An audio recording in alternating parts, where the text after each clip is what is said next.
Hey everyone, welcome back to Wealth for You, where we help Singaporeans turn your copy money into steady, lifelong cash flow. Today we're tackling the big question that every income investor wants to know: is UOB still a good dividend stock? We'll break down UOB's third quarter 2025 results, look at whether it's fairly valued or undervalued, and explore how the Fed's interest rate cuts could shape its 2026 outlook.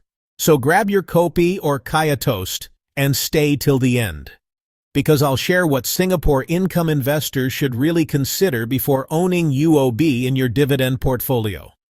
These results were released on 6th November 2025, covering the quarter ended 30th September 2025. Before we dive in, don't forget to like this video so more Singaporeans can watch and learn together, and subscribe to Wealth for You if you want weekly updates on dividends, CPF, and cash flow investing in Singapore.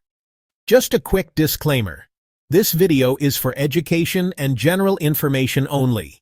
It's not financial advice or a recommendation to buy or sell any securities. Every investor's situation is different, so please do your own due diligence and seek professional advice before making any investment decisions. And just to be clear, all financial information in this video is extracted directly from UOB's official SGX filings and reports, so everything you hear here comes straight from the source. Chapter 1. What is dividend investing? Before we get into UOB's numbers, let's take a quick look at what dividend investing really means. It's kinda like owning part of a company that pays you a regular thank you in cash, called a dividend. Instead of chasing hype or speculative stocks, dividend investors focus on steady, reliable income, the kind that pays for your kopi, chai fun, or even that weekend dim sum with the family. The goal isn't just to be paper rich, it's to be cash flow rich, building a portfolio that works quietly in the background, bringing you consistent kopi money every month. Chapter 2. Understanding UOB's business. When we talk about UOB, or United Overseas Bank, we're talking about one of Singapore's three banking giants, standing shoulder to shoulder with DBS and OCBC. At its core, UOB makes money in three main ways. First, through its net interest income. That's the difference between the interest it earns from lending out money and what it pays you and me for our deposits. In short, the bigger the gap, the more UOB makes.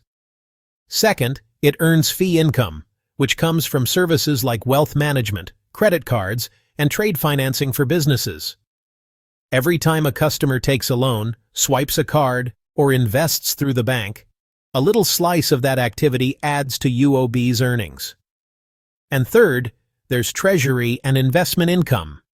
This part of the business helps corporate clients manage currency risks, hedge interest rates, and also generates trading profits from UOB's own investment activities. But UOB isn't just a Singapore story, it's a regional one. Over the past decade, the bank has quietly built a strong footprint across Malaysia, Thailand, Indonesia, and Vietnam, giving it access to some of the fastest-growing economies in ASEAN. Today, it's doubling down on ASEAN growth and digital wealth management, serving the region's expanding middle class and the growing number of affluent investors who want professional guidance for their money. In short, UOB's business model is like a well-balanced meal. Interest income as the rice, fee income as the meat, and treasury income as the seasoning, all held together by a solid foundation across ASEAN. Chapter 3. UOB's third quarter 2025 results. Let's dive into the heart of the story, UOB's latest results, straight from its official SGX filings. For the third quarter of 2025, which ended on 30th September 2025, UOB reported a net profit of 443 million Singapore dollars. That's a sharp drop, about 72% lower year-on-year and 67% down quarter-on-quarter. But here's the key. This decline wasn't because the business collapsed. It was mainly due to the bank taking a preemptive provision of $615 million. Think of it like your ama putting aside extra bao or rice for stormy days.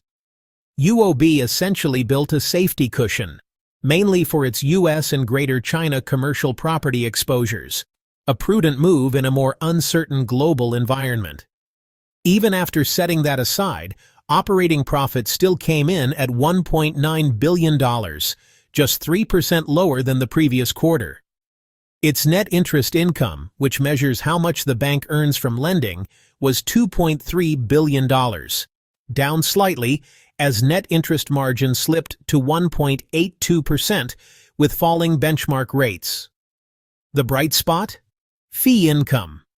UOB pulled in $892 million, up 8% from the last quarter and 10% higher than a year ago, thanks to strong momentum from wealth management, credit card spending, and loan-related activities.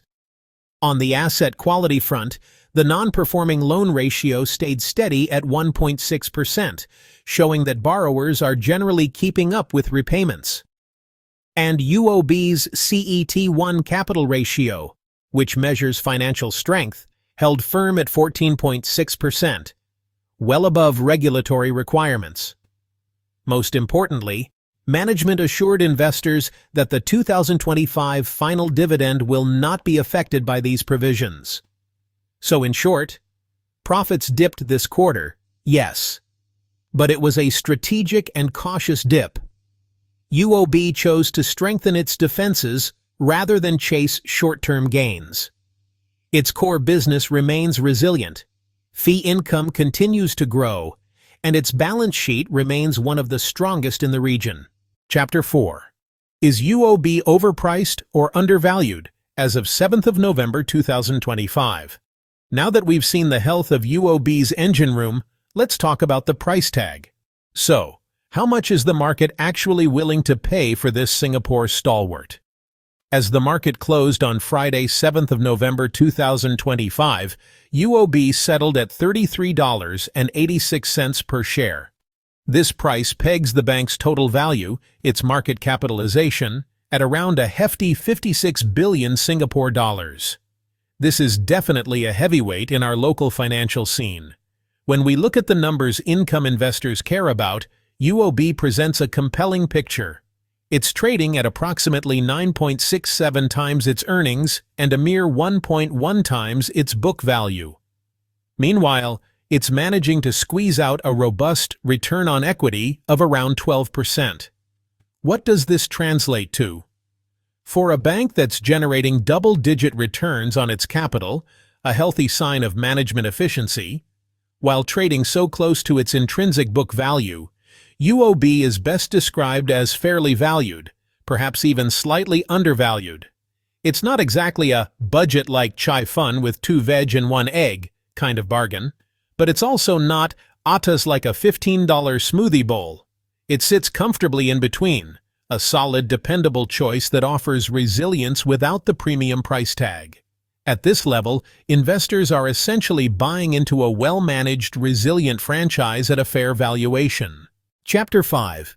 Is the dividend sustainable? For income investors, the dividend is everything.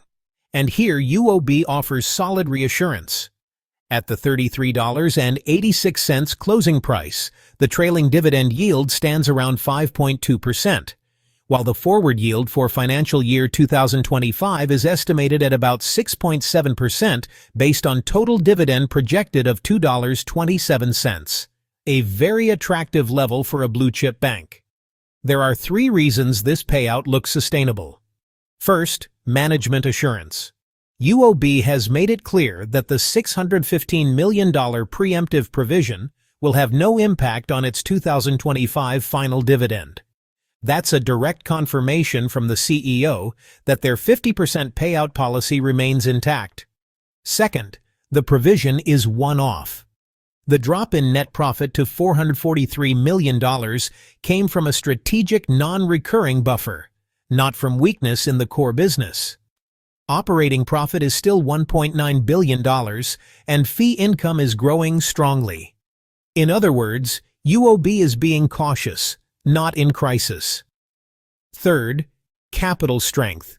Even after those provisions, UOB's CET1 ratio remains at 14.6%, comfortably above requirements.